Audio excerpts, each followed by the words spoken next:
Welcome to the Dork Forest. Jackie and her pals will never bore us. Shameless confessions about our obsession will make us laugh and smile. So let's explore the Dork Forest and dork out for a while.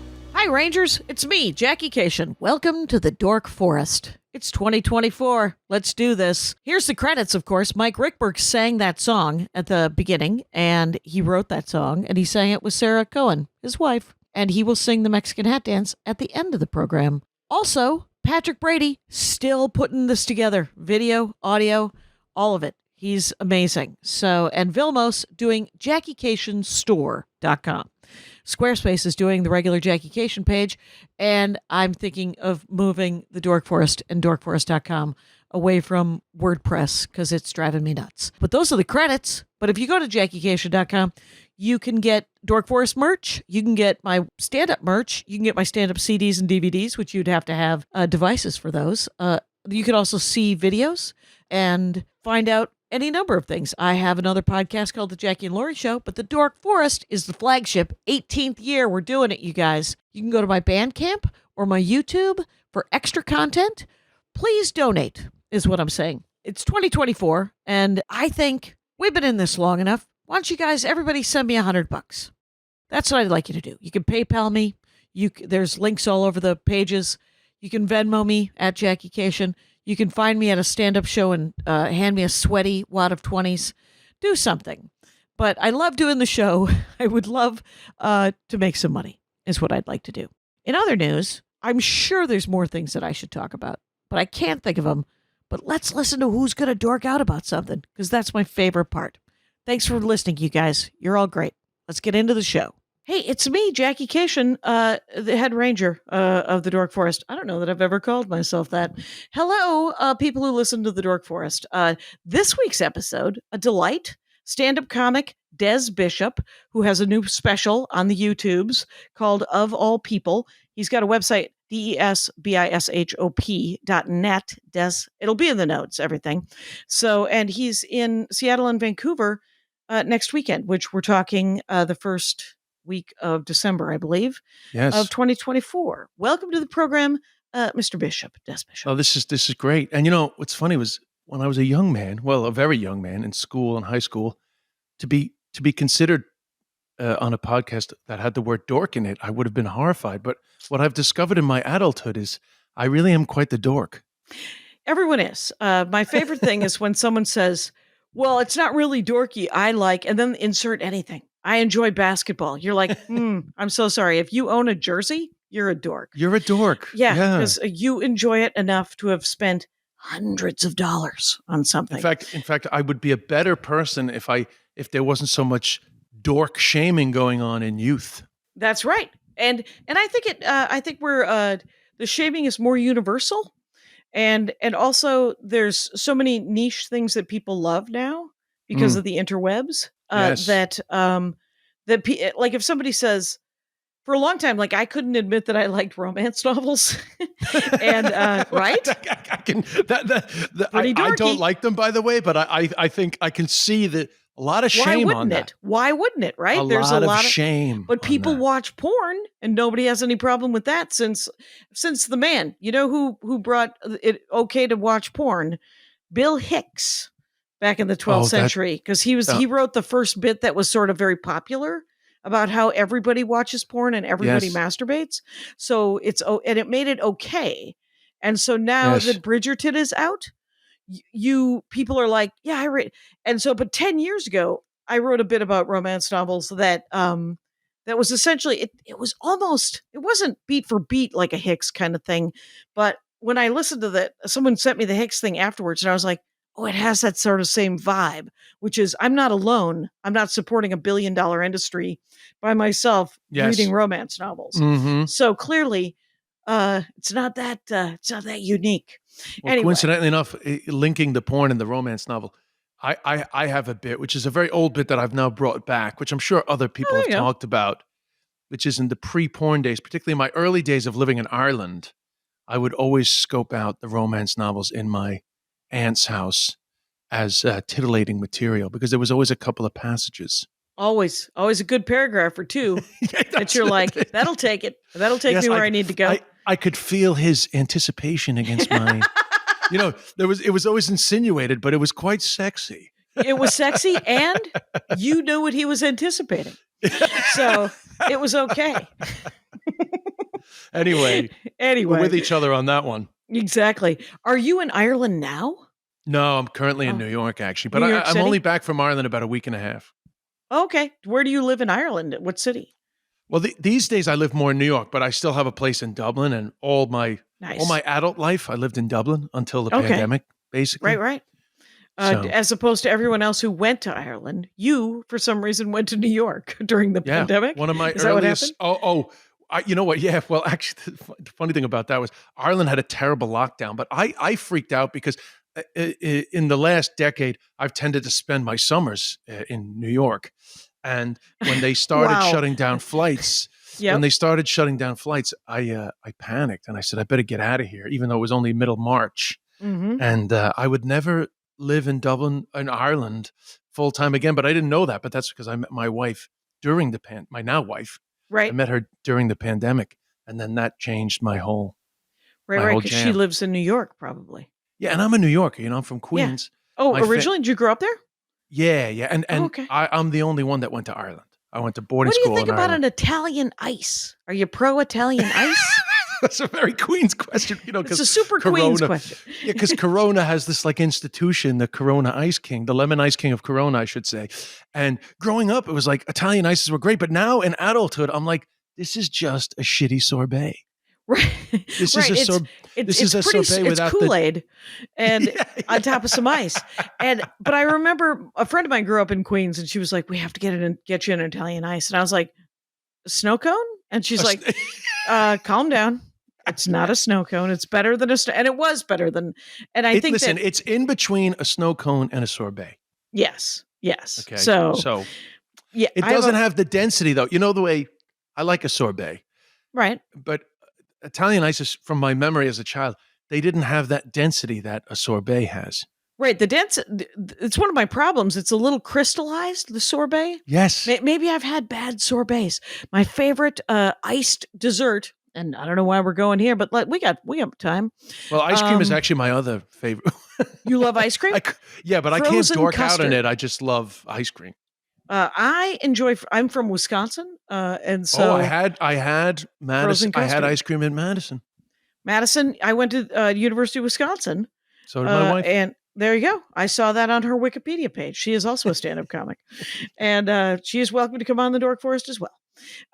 But because I think she has a new special out as well, doesn't she? Or a new album? All right. She has it. Yeah, on Netflix though. She's fine. Oh yeah, she's doing fine. She doesn't need the bump. What is her name? Just so Hannah Berner. Hannah Berner. Just so I don't get emails saying, "Well, why don't you say her name?" Oh, Hannah Berner. Well, she's a Badger, and when I finally did Madison, Wisconsin, which I had been waiting for years, because everyone talked about how great Madison Comedy and on State was, but she was adamant that I have ice cream in Madison because I guess it's the dairy state. It is the dairy state, but if you go to Milwaukee, what I'm going to want you to have is frozen custard. Oh. And frozen custard is even better than ice cream. Wow. And, that's a big claim. That is a big claim, but I don't know if you ever saw a sitcom called Happy Days, but it was based on a place called Leon's Custard Stand in Milwaukee. Oh, and shit. It's funny. I never took in any of these cultural things. I've never heard of frozen custard until right now. This is it. This is a big reveal.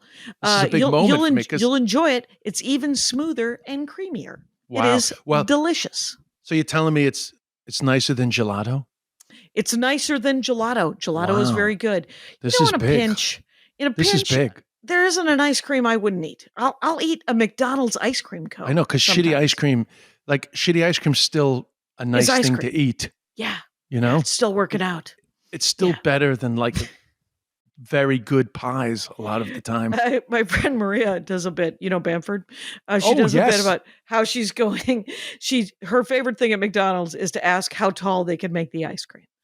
And well, there is a base to peak ratio that needs to be kept. Right. She's like, you go for it. Me, on the other hand, I'm like, I'm trying not to eat all of the ice cream because I am not a tiny person. And so I'm just like, keep it reasonable. And they're like, Yes. we're bored. So why don't you police your own ice cream eating? And then they hand me slightly too much ice cream and I eat it all because it's But that's the thing. delicious. I know that I can't police my own ice cream. So what I'm telling you is, while I still have control, At while I'm this still point- in a situation where I can lower the amount of ice cream that I ingest, can you help me? Just Can you hand help me me? a less amount of ice cream. I was 'Cause I at have Ben to and Jerry's in Burlington, Vermont, and I got one scoop like I always do, and the scoop was too big. So the second time I went there, that's right, I was there 4 days. I went twice. The second time I went, I was like, think of it, what you would give a child. And she was like, I said, I am willing to pay the full price. You can have $6. I just don't want to eat all of the ice cream that you would hand me because I know I would. And so she Yes. did make it, and it did look a little sad, but guess what? It was just enough ice cream. It was perfectly fine. Exactly. Because when it's finished, you're happy you only ate that much. Yes. But when it's still in front of you, you can't stop. I know. You know, There I'm seems- 49. I'm 49 years old. Okay. And I still lie to myself. Every time I will take like a pint of Haagen-Dazs or a pint of Ben and Jerry's and say, "Oh, I'll just eat a bit and put it back." Even though I Right. know that you if I can never if I, eat it if out I of the scoop- packaging. yeah, if I scoop it into the bowl, I'll only eat what goes into the bowl. But if I start on the pint and say, "Oh, I'll just have a few and then I'll put it back," I never do. You never do. You eat I the whole never do. freaking thing.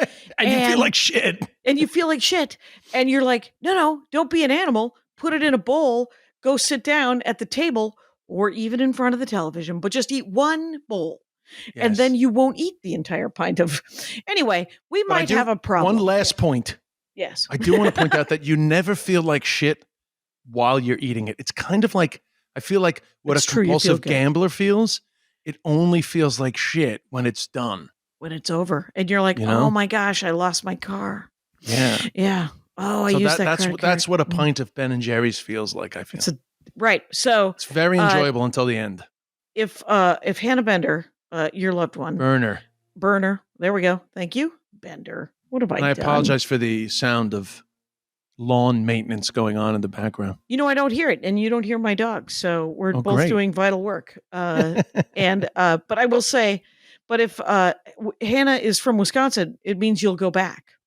Oh yeah, she was And- a Badger. She's from Brooklyn, but she's there and she's very connected. She kept calling me, being like, "Where are you now? And what are you looking at?" So she's very connected to the place, and I could see why. I was very impressed Sure. with Madison. It's a great, yeah. It's that's where I went to college as well. And one of my best friends grew up in Manhattan, and is a Badger, and Wow. and considers herself very, very connected. We've discussed Wisconsin, romance, porn, Ice cream. and ice cream. Let us go to your actual dorkdom, Yes. which is something you know a little, like you just enjoy Irish history. Is it what brought you to Ireland? Are you half Irish or are you Irish? Well, people? yeah, I'm like Ancestry? genetically, I'm Irish, but my mother was born in New York. My dad was raised in Cork.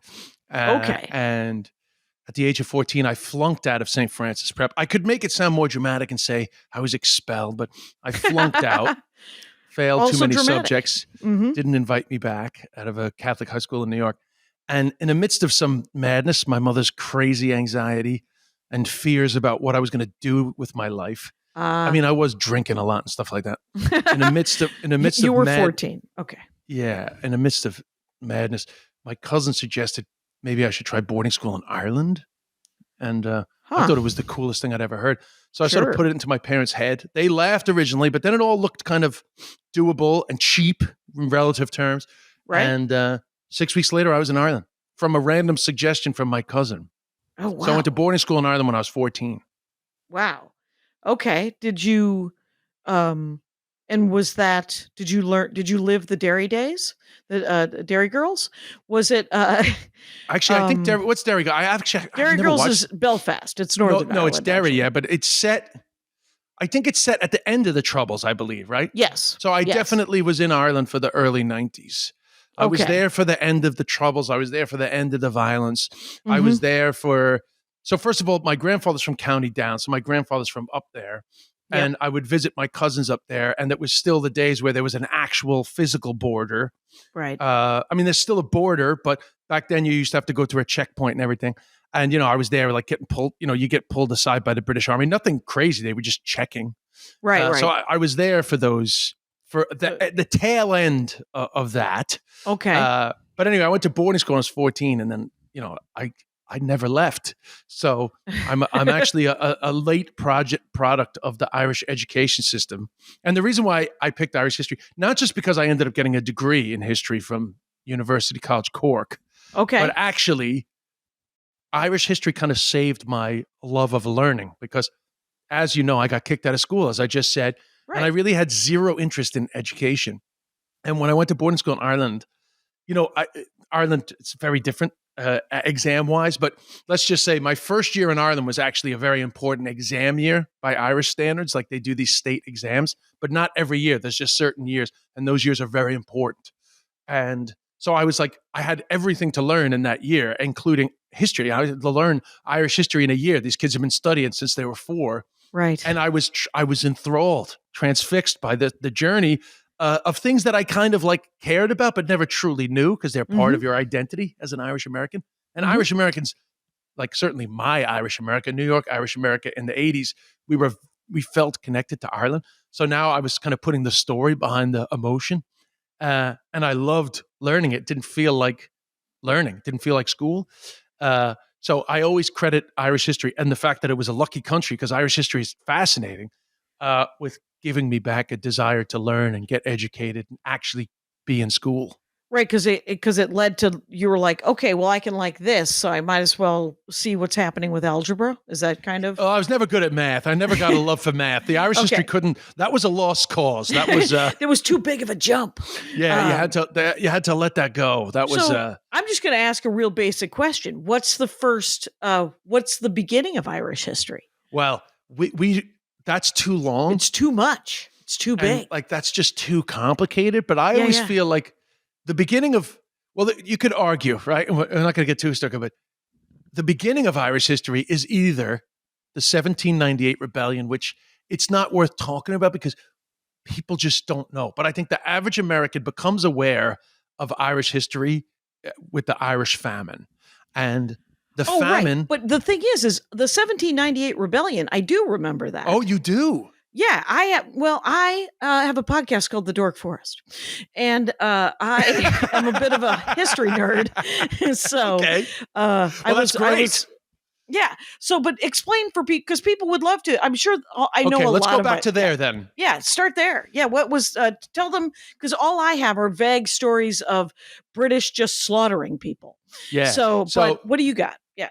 So, well, because the sort of the part of Irish history that everyone talks about, the British, they say 800 years, but really the more important time is the kind of from the mid 1500s on. So from then until the 1798 rebellion is just increasing amounts of direct British rule and eradication of Irish culture, the language, complete, like confiscation of land from the original native settlers, right? Right.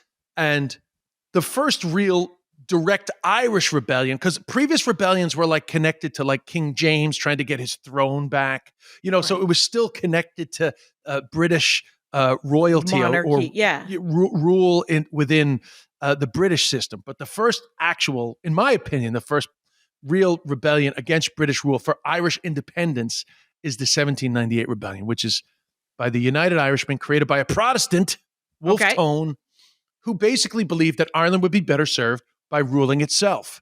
And even though he was a Protestant and he was of the ascendancy class, he believed that, the tragedy of Ireland and the peasantry and how badly they were treated, it would be a better country, better served for being independent. Self-rule, but it was a failed rebellion. But it is kind of the beginning of, I guess, revolution, like in the revolution story. Who was the guy? What was the guy's name? His name is Wolfe Tone. Literally Wolf? Wolf as in WOLFE. Okay. Then Tone? Tone, Tone. Wow. Well, actually, his first name was actually Theobald Wolfe Tone. Okay. Theobald, but he's known colloquially as Wolfe Tone. Okay. Theobald is just too Protestant.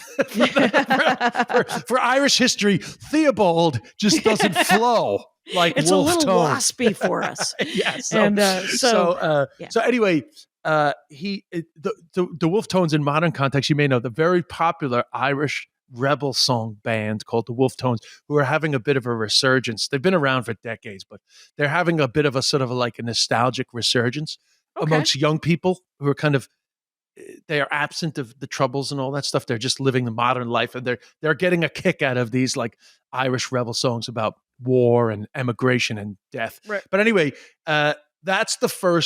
that's really the beginning of like modern Irish history in terms of modern Irish revolutionary history, which is very much the way that I was taught it, because obviously I'm being taught in the Irish education system, and I'm part of the narrative, which is we were oppressed, which is a fair narrative, by the way. That might have sounded critical there, but right. We were, nobody write me. Okay. Yeah, we were oppressed by Britain, and our culture and our language and our the land that was ours was taken from us. And the beginning of taking that back on our own terms begins in 1798. And I'm sure some people will remember a different rebellion, but I think most people would say that's the beginning of the Irish revolutionary story.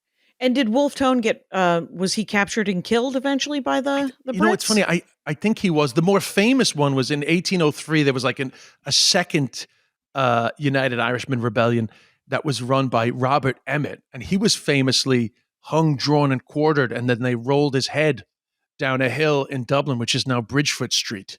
But actually, just off the top of my head without grabbing my phone, I'm assuming Wolfe Tone was captured executed as a traitor, and but removed. But I can't speak for sure, but I'm almost positive. But the main part of that rebellion was in Wexford, and the famous battle is the Battle of Vinegar Hill, and it was always these men with pikes, pikes and spears trying to take on muskets and artillery. Right, because they didn't have any guns. They only had just sort of farm implements and just regular spears and stuff. Yeah, so that's the beginning of that. We rise up against our well-equipped oppressor. That's the beginning of that story. It's England, they had an agenda, and it was expansion. Listen, somebody really needs to do a TED Talk on how many of the world's problems begin with British colonialism. Well, I mean, you could go back in time and go, the Romans weren't that swell either. And then you can go back and go, well, the Egyptians weren't exactly affecting change and allowing a lot of diversity. Genghis Khan. Genghis Khan doesn't get enough jip. Exactly. And so you go back to the Ming Dynasty and tell you that the Chinese aren't exactly encouraging diversity. The Chinese are really the English of Asia. Well, is that acceptable? In colonial terms, I believe you're correct, right? Just because, and they're in their heyday right now. They're really rocking it. They're nailing the expansionism that nobody wants. Yes. But so you said that Emmett was hanged and then drawn and quartered. Oh yeah, and then hung, drawn, and quartered. And then his head was rolled. Head was rolled down Bridgefoot Street. I believe the head rolling came after. Well, yeah, but was he hung first and then drawn and quartered? Like, was he dead when they? I think hung, drawn, and quartered is the one process, I believe, isn't it? It's they tie your neck and your arms to like the horses, and they go a different way, and then you're sort of ripped apart. Wow, that's actually what being hung, drawn, and quartered was, I believe. Oh wow! Because I think it's the horse-drawn carriage, So, but again, all these things are open for debate. It's never been important in my life to know. How someone was actually hung, murdered, drawn, and quartered was, but I'm pretty sure that because the song, the Bold Robin Emmett is the rebel song, and it says hung, drawn, and quartered. Sure, that was his sentence. So the hung, drawn, and quartered bit is locked in my mind. Okay, so that's what happened to that guy, and then so then it's the 1800s. But the famine was mid 1800s, correct? Yeah, the 1840s. Okay. Yeah. And it caused a lot of, was that a more successful, like, was it just over farming of the land of one crop? Is that what it was? Well, the causes of the famine are very complex, but Let's the- hear it. the You got quick version- 40 minutes. Yeah. the quick version is that, again, the British came and they gave, like over hundreds of years, they gave land to Anglo-Irish landlords, people connected, essentially just corrupt giving of land in the feudal system for, Right. Power and patronage and peerage and all this fucking bullshit.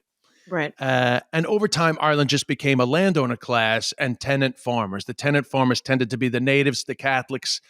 But the problem is that every time they had kids, they would split up their holding amongst their children. So Ireland, particularly in certain parts of Ireland, the holdings just became too small. And they never really made any money. They're basically farming for the landlords, but there was no real profit in their farming. It was just subsistence. And I can't remember who introduced, actually, I believe Sir Walter Raleigh is the guy that actually introduced the potato crop to Ireland, but it very much suited the Irish soil, the Irish climate. And so by the 1840s, the Irish peasant had become entirely reliant on the potato crop for their own subsistence, not for selling. It wasn't like the Irish were They were killing just it. living on it. They weren't the Idaho of Europe. They were living off them and growing crops for the landlords that they were exporting those crops. But anyway, that was the Irish economy at the time. And so when the crop failed originally that first year, it was just it was a beginning of hunger and starvation. But the problem was that a lot of places can survive a bad harvest, Right. but it continued year on year, Right. as well as tuberculosis, various different disease epidemics. Okay. And then all the controversial stuff, like incredibly gross mismanagement from the British government. Because you got to understand, Ireland is right. the UK at this stage. That's the thing I think people kind of forget is in terms of how Ireland is run, it's run like a colony. But in terms of what it is, it's part of the UK. Right. Ireland, Scotland, Wales, and England are Great Britain. They are the United Kingdom, a country, right? Yes. So they have MPs. There's Irish people going to London as part of the government. So gross mismanagement of a huge portion of the country by Britain. Their response to the famine was, uncontroversially, it was gross ineptitude. Okay. Controversially, some argue it was genocide. It was deliberate. Okay. And that as a student of history with a degree, I don't throw that out lightly. But I also don't throw it out as part of my famine discussion because it is one of these things that is open to interpretation. But I'm very, very open to listening to the arguments about how it was a genocide. But I'm also open to the suggestions on, how gross ineptitude could be mistaken for genocide. But that doesn't dismiss the fact that genocide. anti-Irish, no, but how anti-Irish sentiment, the lack of care about Ireland as a whole, the absolute just terrible system that had been created over a couple of hundred years of how Ireland was governed, like the type of economy that Ireland was. All those things are Britain's fault. So you can argue whether it's genocide or not. But the problem is that to prove it's genocide, it has to be proven to be like a deliberate destruction of the Irish people, which I don't know if you can really prove that. But one thing you can prove is that 1 million people died and 1 million people left between 1845 and 1853. Wow. And that's on England, no matter what way you want to slice that. And by the way, when the famine started, the Irish population was over 9 million. Right. And by the turn of the century, 1900, the Irish population was under 3. Wow. So the real question is the real definition of genocide is the premeditation. Yes. And it's not. And again, I am never one of these people that's going to say it's not a genocide, but I am going to be one of these people that says, hey, it's a good TikTok. And there's a lot of that on TikTok now, especially because they like to tie it into modern narratives about oppression and colonialism and other, particularly right now, other genocides, other British caused problems. Oh, other British caused problems. Well, it is. Because the Armenian and Azerbaijan is as much caused by the U.S. and the Soviet Union as is Israel and Palestine, which is caused by the U.S. Well, and the UK. Yes, but the I would argue, and we won't get into that. It's very controversial, but you know what? Here's my opinion about Israel. Great salads. It's Anyway. not controversial to say that the complicated nature of that arrangement was begun by Britain and their Palestinian protectorate, and the way they just decided haphazardly because they were the occupying colonialism. Yes. And the Balfour Declaration is the beginning of that. And Okay. it's just, and again, I'm not taking a position on that, but what I am saying is it's very easy to argue that the unbelievably long-term problem that is that area could have been foreseen at the time, and they didn't help. They didn't help. For a lot of times, it is interesting about political leaders who have no sort of grasp of history and have no interest in sort of a long picture, because they're supposed to be public servants, right? Whenever you look at leaders, you're just like, it's like when you look at and this, I will state an opinion that Joe Biden has gotten more done in the last 3 years because he's been in politics for 65 years. He knows how to delegate. And you could say he's a slow guy, but he could also point to somebody and go, you be my feet. And you be, you write this down. And so, but there's a certain, the public servant part of public service is different from the sort of megalomania. Is that what? May not be the mania I'm thinking of, but no. But I'm with you 100%. I talk about this all the time. In fact, I feel like I've had this conversation just this week, which is actually government's meant to be boring, and policy and institutions. It's the best when it's boring. All these things. I'm 100 years old, so there's something I love about just getting up and walking out into my yard and seeing that the garbage is not strewn about. Because all that stuff and the sort of the rules and regulations that are put in place that sort of help society function, they're really fucking boring. But they're very easy to attack, and getting rid of them is so easy. Replacing them is so difficult, and such little discussion about, because I'm a big fan of reform. That's the problem. Sure, everybody wants change, but they want it in a way of, all these things are bad. They never want to talk about, here's the actual reform that we're going to implement. But so anyway, and coincidentally enough, that ties in. They want to change things, but also they have this problem where we can't fix the one problem entirely. So I'm not even going to try.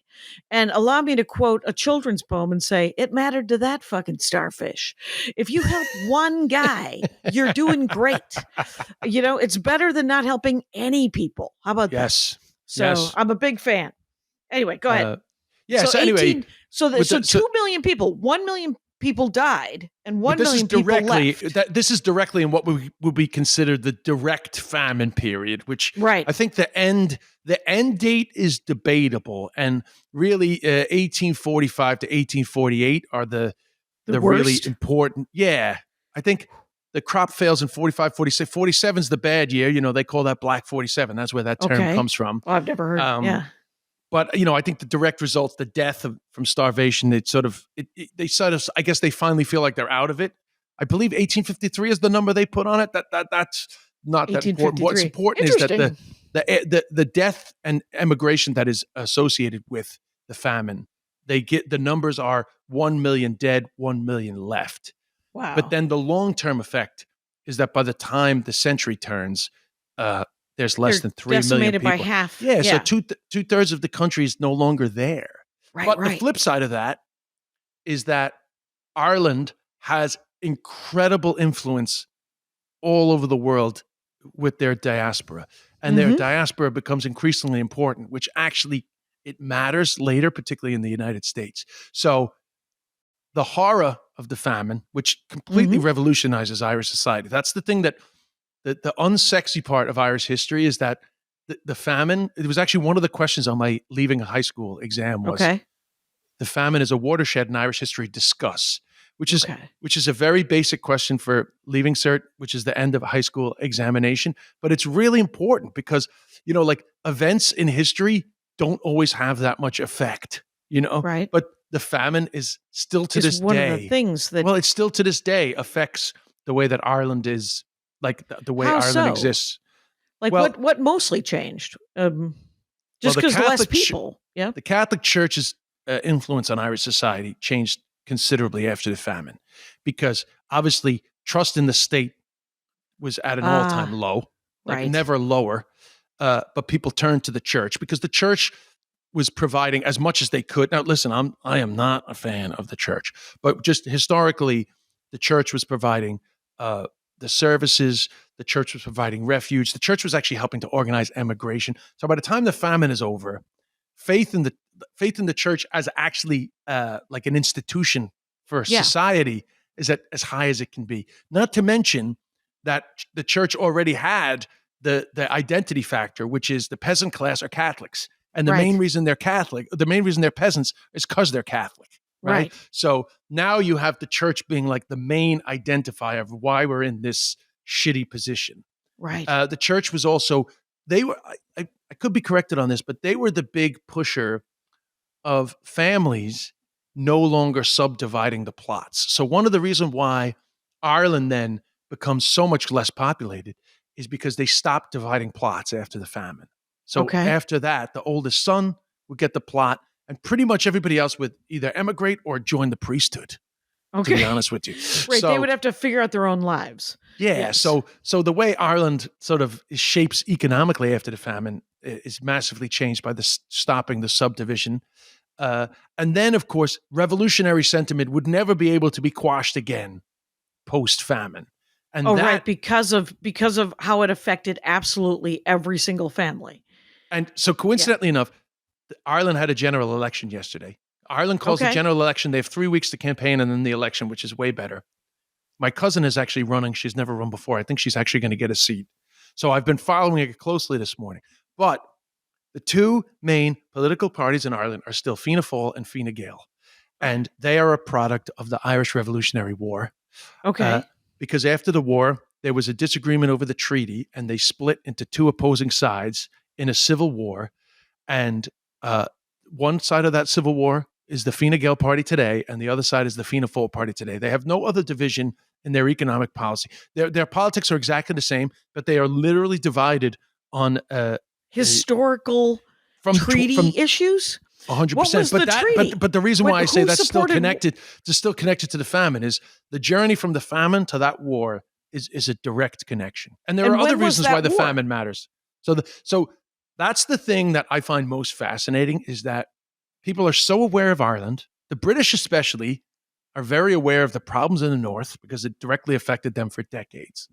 But most people are very unfamiliar with the Irish Revolutionary period, 1916 to 1922, and then the Civil War that followed from 1922 for a few years afterwards. The main part of it was 1922. It fizzled out, but there was atrocities related to the Civil War for numerous years. 1916 through 1922, there was civil unrest locally in Ireland. And was that the reason for the splitting of Northern Ireland from regular Ireland, or no? I don't. This is where it falls apart. Yeah, it is. Yeah, that's where it falls apart. That's why I love talking about it, because most people, like, so we said before we started recording, I said the relevance today to what we're talking about is that Say Nothing is on Hulu, which is a great series, and it's about the Troubles. In Northern Ireland, and most people don't know. So my wife Hannah is watching it, and she's like, "But I don't understand why the North is separate to the South." So it all begins in 1916. As I said, from 1798 on, there is consistent rebellions against British rule. All of them fail. There was one in 1848, the Young Irelanders. There was one in 1867, I believe, the Fenian Rebellion. And then the next one was the 1916 Rising, which is like humongous moment in Irish history, because these literal like young men led by a guy called Padraig Pearse become obsessed, particularly him. I mean, if the psychiatrist got involved, they would have a lot to say, but he was obsessed with the concept of martyrdom and blood sacrifice for Irish freedom. However, he managed to organized numerous groups of sort of Irish revolutionary groups and a labor group, Okay. one labor organization, which had been organized because there was a strike in 1913. They all banded together to lead a rebellion on Easter 1916. But before it even started, there was problems, and they tried to call it off, and they didn't. But their arms were caught off the coast of Kerry. Okay. And basically, it was a shambles, but it happened. Okay. And they blew up numerous parts of Dublin, and there was an actual rising in Dublin on Easter Monday, 1916. Within 3 days, it was quelled, a lot of death, but the British made a tragic mistake because it was actually very unpopular. Irish people were not happy. They thought it was a Right. major inconvenience. And actually, because World War I was on, it was the middle of World War I, which is one of the reasons why they wanted to do it. They felt the British army was otherwise occupied. Right. But because of the war, there was a certain amount of economic it was like a better economic time in Ireland since a long time. I'm not saying it was great, but things were There was- relatively yeah, okay. There was a lot of factory work. And Turns out. there was a move towards home rule. There was a move towards a limited form of self-government. And there was just a sense of progress. And then these fucking lunatics come and they cause this incredible, it's like, imagine the way New Yorkers get upset when they close a road for the United Nations. Well, Right. imagine a city just suddenly being in a war. So they're pretty pissed off. But the mistake the British made was they executed the leaders, including James Connolly, who was a labor leader, Okay. who was wounded, and he wasn't even well enough to stand up for the firing squad. So they shot him in a chair. And particularly that main image of a wounded James Connolly being slaughtered by the British, the country changed overnight, like a 9/11 moment, Yeah. where suddenly the whole country is whipped into a patriotic fervor. Right. And the next so from being hated, the next general election was 1918. Because this is a British election, don't forget. Mhm. Sinn Féin was the party of.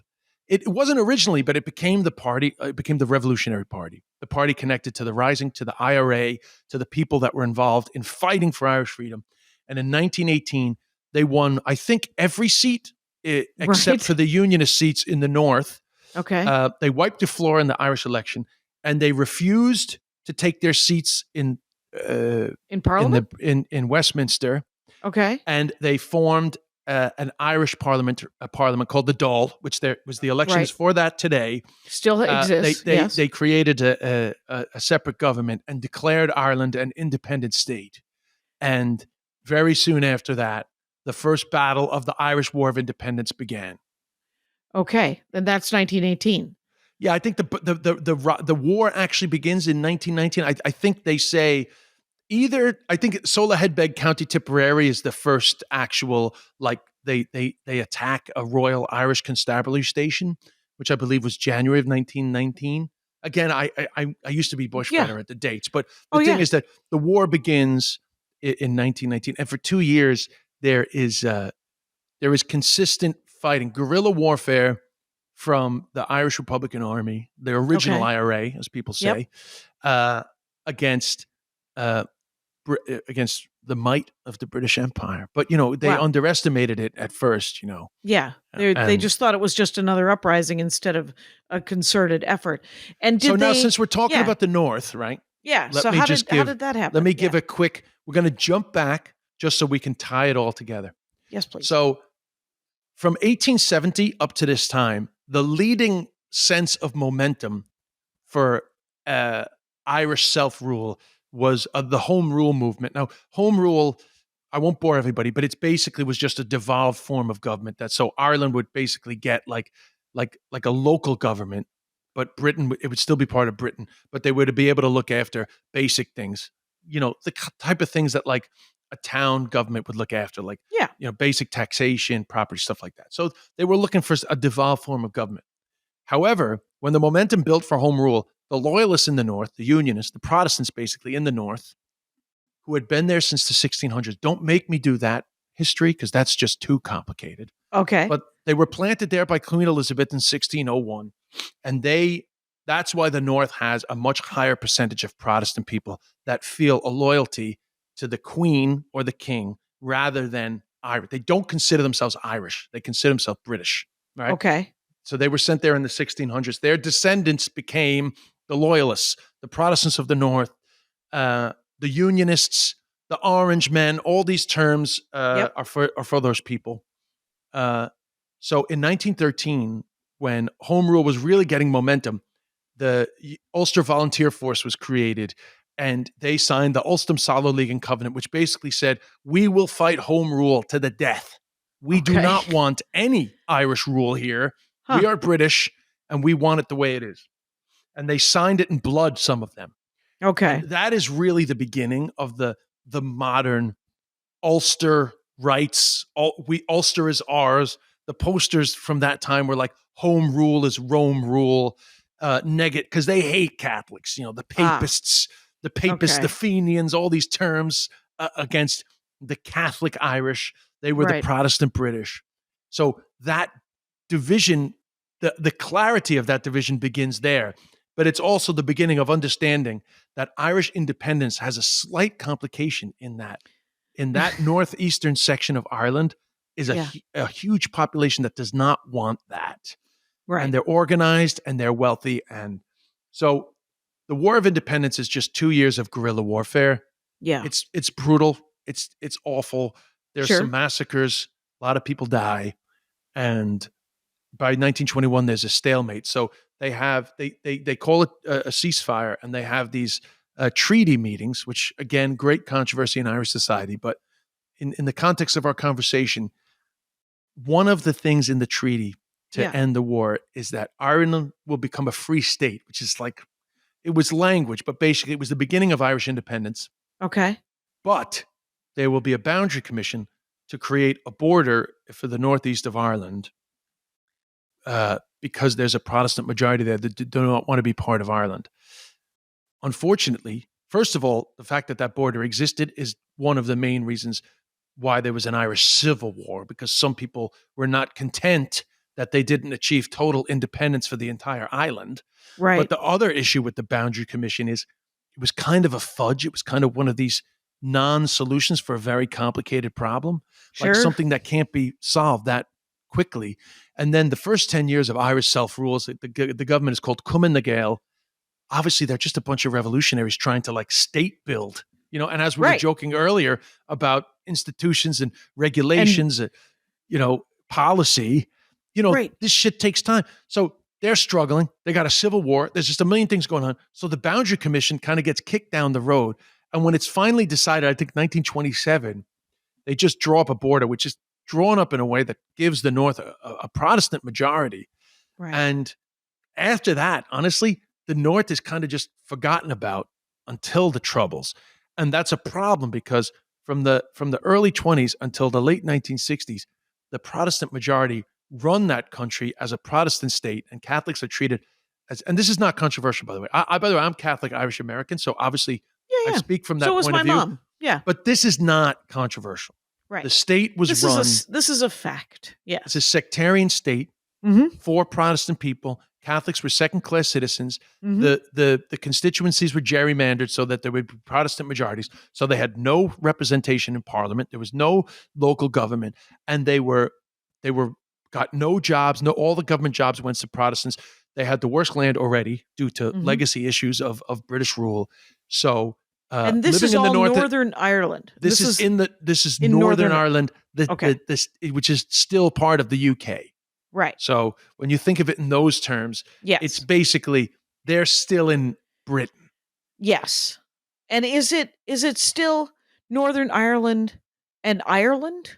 It's Great Britain and Northern Ireland is actually the official name title of the country. Great Britain and Northern Ireland. Still to this day. To this day. And Ireland is just Ireland. It's the Republic of Ireland, yeah. Republic of Ireland. Era That's right. In the Irish language. Yeah. Which didn't actually become a republic until 1949, but essentially it's an independent country from 1922, but particularly it's independent from the Irish Constitution in 1937 because basically there was some things from the treaty that kept a connection to the UK. By 1937, they are no longer honoring any of that. 1947. 37, the Irish Constitution. 49, they become a republic, but from 37, they're no longer honoring any of the British rule. And one of the things in the treaty was that Britain got to keep they were called treaty ports. So Britain got to keep certain ports for their own military. But by the time World War II came around, Ireland had reclaimed the treaty ports. So Britain had no military presence in the Republic of Ireland, which is how Ireland was able to remain neutral during World War II. So Ireland didn't take a side in World War II. Right. I know that from a UK show called Foyle's War. Right. Anyway, so yeah. So anyway, so the North. All of my information almost entirely comes from historical fiction and an occasional history book. Everything for the last 20 years, 30 years. Anyway, go ahead. So the North as an entity begins in 19. Well, I think officially the Boundary Commission is 1927, but the North as an entity basically exists from 1922. The fact that there is going to be two separate countries on the island of Ireland begins then. But it doesn't become an issue in terms of internationally people being aware of the problem until the late 1960s. And the fun connection, well, not the fun, but the interesting connection between American history and Irish history, which a lot of people don't know about, particularly my black friends when I tell them about this, is that actually the civil rights movement in Northern Ireland for Catholics was inspired by Martin Luther King and civil rights movement in the United States. Okay, before we go into that, let me just remind people, I'm talking to stand-up comic Des Bishop. It's desbishop.net. It's at Des Bishop on Instagram. He has a new special called Of All People on YouTube, and he's going to be in Seattle and Vancouver this weekend. So, so the actual the troubles themselves, or the Troubles begin. I think most people give the Troubles 1969 as the beginning. Okay, the civil rights Summer movement, of Love. The civil rights movement begins in the couple of years preceding that. Yeah, but the issues around what led to the Troubles, I think 1969 is when the violence begins. Okay, and that's the history that most people know about. That's what Say Nothing is about. It's about the modern revolutionary journey in the North is more of obviously from the British point of view, it's the classic story of a terrorist organization trying to use terrorist tactics against British rule. Whereas obviously in the North, they say we use modern warfare tactics in our continuing war against the British government, which won't be completed until Ireland is united. Oh, united. Well, that's what they're looking for, United Ireland. They're still looking for United Ireland. Well, actually, officially, a lot of people forget this, but the provisional IRA, which is the modern IRA as we know it, their original desire was a 32-county socialist Irish republic. That was actually the sort of original language around it. But a 32, like when I was a kid, fun fact, Irish Americans are raised very Republican. So in all the years of violence, because I was around for the 80s, there was a lot of bombing, and the 80s were still pretty violent. I remember Mountbatten when I was a kid. That was a boat that got blown up. Yeah, well, that's an interesting one because that was very unpopular, but it didn't feel sporting, did it? Yeah. Anyway. So, but that didn't go down well for the IRA. That was like a bit of a PR disaster because there was a kid on that boat. But here's an interesting hindsight fact. He turns out to be a notorious pedophile. That's factual, which you might have heard about. Mm-hmm. Yeah, no, I think he was part of a pedophile that was ring. Recently, but that came out relatively recently. Yeah. Yeah, and so it leads to more dubious. Well, yeah, but it leads to dubious reasons. Why was that child on the boat? But anyway, so because he was Prince Charles's uncle, right? Prince Charles was very upset. So that was not a PR coup for the IRA. But anyway, all that stuff was going on in the 80s and 90s when I was a kid. But my mother whose dad was from the North. We were raised very typically Irish American Republican. So we loved the IRA. We had a romantic notion of the IRA. A lot of the fundraising that came from the States. Yeah. Yes. Yeah. So I was raised in that world. Interesting. But when I went to get educated in Ireland, I came to the IRA. Down south, they were much more critical of the IRA. So it was a bit of a clash. It's probably the other reason. If I were to give two reasons why I loved Irish history, one was what I told you at the beginning. The second is that I ended up a lot of debates with people because I never 100. I would still consider myself to be more on the Republican side. Obviously, I have a much more nuanced view of the struggles, but I would still argue. I would still argue to this day that the fact that Ireland as a whole didn't still consider the North to be their problem was problematic. And I think part of the one-sided story that was being told in Ireland, the Republic of Ireland, during the Troubles, was due to the fact that Ireland was subjected heavily to British propaganda. Now, I'm not saying there wasn't also IRA propaganda, but I think that the general consensus in the Republic of Ireland, say during the 80s, was overly influenced by British propaganda. But at the same time, They probably had a bigger budget. I'm very aware that it's Yes. acceptable and Mhm. rational to be horrified by violence and to be critical sure. of a violent organization. But I didn't have that nuance when I was a teenager. Right. When you were being raised. Yes. Yeah, It's, yeah. And even when I got to Ireland originally, There is an Armenian comparable. There are two churches in the Armenian church, and the one that believes in of a free Armenia and always has with the Soviet Union, and is there was uh, the church split in something, I don't know. I'm going to get the dates wrong. 39 maybe. A guy killed an Armenian bishop. An Armenian guy killed an Armenian bishop because he believed that that the church didn't have anything to do with politics. right. It was in New York, and but the Tashnag Church is the name of the church, and they have always been an independent. They always wanted an independent Armenia. They believe that they're like, if you donate to the Tashnag Church and you think you're donating to plant a tree in Armenia, you're mostly paying to plant a tree in Azerbaijan. Because it's more expansionist. It's more and there is a great deal of injustice and a lot of shenanigans going on. And shenanigans, I can call it shenanigans because I am an American. I live here, as my father Yes. likes to say. What are we moving back? What do you want to be, a shepherd? And but my father is not. But my mother was Irish Catholic, and Oh, her, right. yeah, but her grandparents came in the late 1800s, and my husband Andy, his great great grandfather landed because some of the immigration came a lot through New York, but also came a lot through New Orleans.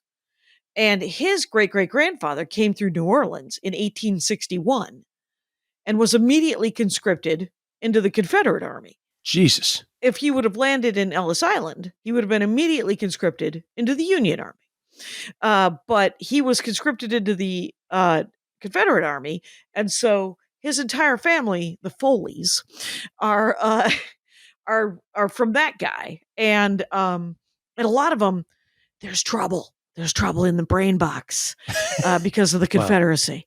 Anyway, so it's the Second Civil War isn't going to go well for him either. Anyway, God. but I will say Well, this. Yeah, go ahead. No, I was actually going to say that I hear talk of the Armenian genocide all the time. Yes. It's actually something I know nothing about. Well, you're not alone. It's a well-kept secret. It's a horribly well-kept secret, the Yeah. Armenian genocide. Less so, weirdly enough, Kim Kardashian. Yeah, they're Hasn't Armenian, done- right?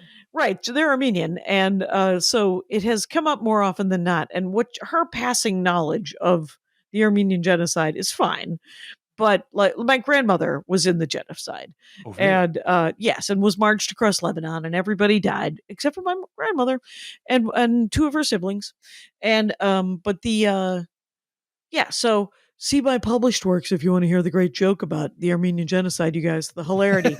By the way, I'm talking with Des Bishop. It's desbishop.net. It's at Des Bishop. Of All People is the name of the special on YouTube. We only have a couple of minutes left. It's been dear. an hour. I mean, you've really know. knocked it out. What do you have to say about the Pogues? Anything? No. Oh, that's so funny. Ronnie Chang, the Malaysian comedian Yes. of Daily Show fame, text me today randomly. Randomly. I mean, we text a lot, but yeah. the text was, "The Pogues are good." I'm actually going to look at I'm going to look at the exact text because it was so like, what? He goes, "The Pogues are not bad." I was like, random? He's like, Thanks. no, I'm going down the Rolling Stones 500 greatest albums. It's I don't the mind. Pogues are great. I mean, the Pogues are a product of the Irish diaspora too, you know? Right. Well, London diaspora, Irish. yeah, that's the thing about diaspora. You never know. You've really dropped the ball when you've genocided, because it just means the Irish are now everywhere. So sad, too bad. If you didn't like them in Ireland, you're really going to be annoyed when you go to Hong Kong, because they're freaking. Because the Irish are everywhere. The Armenians are everywhere. The Jews are everywhere, and the Muslims are everywhere. Do you know why? Because people hated them, and and then a bunch of people went, well, if you hate me, I'm going to take it on the arches here, and I'm going to build a small community over here. Yeah, and, the Irish diaspora is another great separate topic of their influence around the world, and there's some fun niche ones that nobody would ever expect. Right, and it's the one time I've been to Dublin, it is one of my favorite stories, because the Andy and I are in the cab. We're driving to the hotel. We're in a cab going to the hotel, and the taxi driver is sort of telling us where to go. I'm saying, is there anything cool we should see or we shouldn't see? And in Dublin, there is actually a plaque to the Armenian genocide. Is that right? Yeah, it's really cool. But it's one of those old tablets that I can't remember the name of. But there's one in the Louvre too. Okay, so in other news, the taxi driver drives by this pub and he goes, "Don't go there. Don't go to that pub. It's been a tourist trap since the 1500s." And I was like, I'm definitely going there. I love the idea of a pub that's been a tourist trap since the 1500s. It was probably the Brazen Head. I'm almost positive it was the Brazen Head That pub. sounds... Why wouldn't it be? I was like, the Brazen Head is fine, but it has been around since since 1000 or something. That's awesome. Thank you so much for doing the show, Des. This has been a small, brief glimpse into some Irish history. So the shows, books and shows. What do you like? What could people watch if they want to see some historical fiction or read a book or about Ireland? You got anything? Yeah, about Ireland. You got anything favorites? Sinead O'Connor, Joseph O'Connor is Sinead O'Connor's brother. Mm-hmm. He wrote a great book called Star of the Sea. Now it is fiction, but it is a murder mystery set on a famine ship, but it really cool. It's a nice dramatization of the problems in Ireland at that time. So I always think that's a good one. Say Nothing, the series that I'm talking about, is actually based on a book that was very successful and is a very good read. Cool. If you don't watch the series is good. I'm enjoying it, but the book is a good read about the complexities of the North, and it doesn't take sides. And at times it's quite critical of the IRA. You don't come out of it being like, I want to rise up against the British. It's a very good look at the complexity of violence and revolution. So I would say Nothing is a good one. And I would say Dairy Girls, which also takes sort of a, well, this is a pain in the ass kind of vision of it because it's a sitcom. Yeah, and it's everyday life, but it's there. Hilarious. It's in the background. It's a character. It's so great. It's so good. Anyway, thank you so much for being on the show. Everybody, Des Bishop, find him, buy his stuff, throw cash at him. Thanks for being on the show. Thanks for having me. You're welcome. And Rangers, you know the rules out there. Take care of each other. Hiya, doll. How was the show? Well, it was with Des Bishop, stand-up comic, New York City, lived in Ireland, was sent there because it sounded like he had a drinking problem when he was 14, so his parents sent him to Ireland. Uh-huh. So in other news... That's a choice. It's a caricature of some sort of issue. But he seems perfectly sane now, so, I mean, I think it worked out for him. But he talked to me about Irish history. Oh, that's interesting. Yeah, and it was mostly just the Troubles, right? Like I tried to start him as back far as I could get him to go back. And he went back to the 1798 rebellion, which I, of course, know a little bit about because of Regency romances. Oh, okay. I don't know anything about it. So, so that's fascinating. Right. There was that one. And there was, I think it was Wexford. It was the Battle of... those are the two sort of battles that I know of because of romance novels. Okay. And that. But he talked... What I know is that, what's his name? The Regent. Yeah, Prince Regent? No, not the Prince Regent. The Regent. of England? Yeah. The guy who was running England while the Prince Regent was, I forget it. I've mind blocked his name. He was spending a lot of time in Ireland, basically conquering Ireland. Yeah, he did not talk about that. He mostly knew sort of 20th century. Oh, okay. It was kind of fascinating. And modern history. Modern history, and starting sort of 1916 to 1969. And then, but it was kind of fascinating.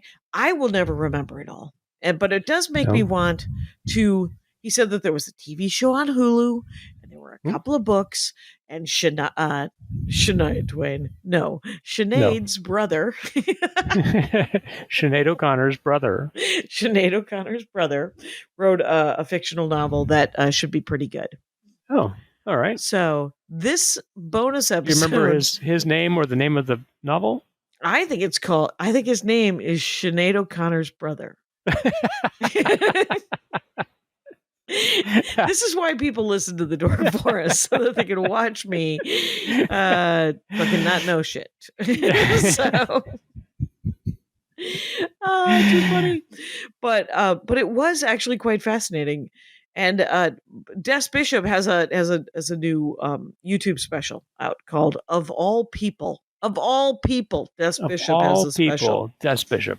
Yeah, he has a special out. And he also is married to a woman who has a Netflix special, and her name is Hannah Berner. And so we might as well do a shout out for her, even though he said she has a Netflix special. She doesn't need the help. And I was like, oh, well, I'm sure she's nice, though. So, I mean, he liked her enough to marry her. So there's that. I'm sure she's lovely. Yes. Anyway, it was a great episode, and I recommend people listen to it. And do I want people to watch it on the YouTubes? Well, if you like watching it, but it was mostly just an interview kind of part of it. Most of it's going to be talking heads when they watch it on the YouTube. Right. Unless they're except for the paper wig, like the cool paper wig lady. Right. That's a little bit more show and tell. Right. This was just tell. A lot of tell. Right. You're doing great. If you've listened to it, you may not need to go to YouTube. But if you want to see what Des Bishop looks like, by gum. Get yourself over. Anyway, it was a great episode. I like you. I'll talk to you later. Rangers, you know the rules up there. Bye. My hat. They're dancing around my hat. My hat. Well, what do you think of that? If it looks like a Mexican hat dance and it sounds like a Mexican hat dance, it's most likely a Mexican hat dance. So take off your hat and let's dance. Yay! Oh my God. Why don't we just call that as the end of the show?